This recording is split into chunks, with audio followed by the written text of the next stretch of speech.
Orange Sky Audio presents The Coelho Medallion, Dan Kotler, Book 1, by Kevin Tumlinson. Narrated for you by Joe Hempel. Prologue. Prime Alert Fire Safety Products, Inc., New Mexico.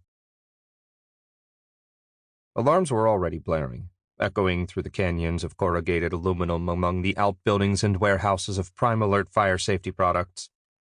Alarms were a bit unusual here. The facility was located in an expanse of desert nestled in among a collection of foothills in New Mexico, near the Colorado border.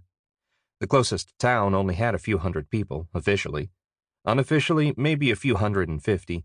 None of them had any interest in breaking into a bunch of warehouses 100 miles south of anywhere, where nothing better than smoke detectors were manufactured and stored.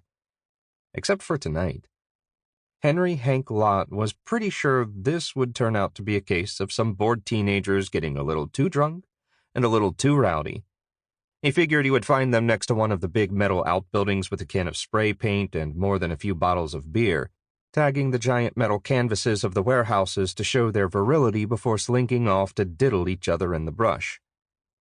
Guys and girls, Hank figured. Kids. Hank was the night shift here, and he had no issues with that. It was hours and hours of being alone, with nobody but Hank Williams Jr. and Johnny Cash and a few other bad seeds for company. And that was a bit of all right for Hank. He'd had enough of most folks. They could keep their Facebooks and tweeters. Hank would stick to a good book and a country music soundtrack. It helped quite a bit that the job was pretty routine.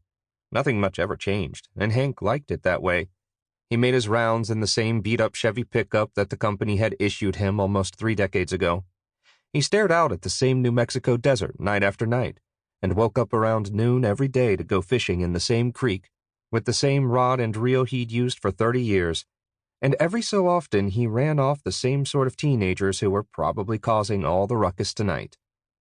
The monitoring service had called just 20 minutes ago, and Hank rolled out from his little spot overlooking the mountains and the flat pan of the surrounding desert. He was a bit grumpy about putting down the book he was reading, a Nick Thacker thriller that was really killing the hours. But he so rarely saw any activity here, it was tough to be mad for too long.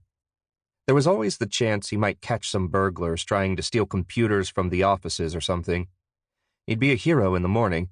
Maybe he'd get a bonus or a raise. He hadn't seen either of those for a few years now. He pulled up to Building 3, one of the staging warehouses where boxes of smoke detectors were stored before shipping. From here, Prime Alert reached out to the Walmarts and Targets and Home Depots of most of the United States. Sample complete. Ready to continue?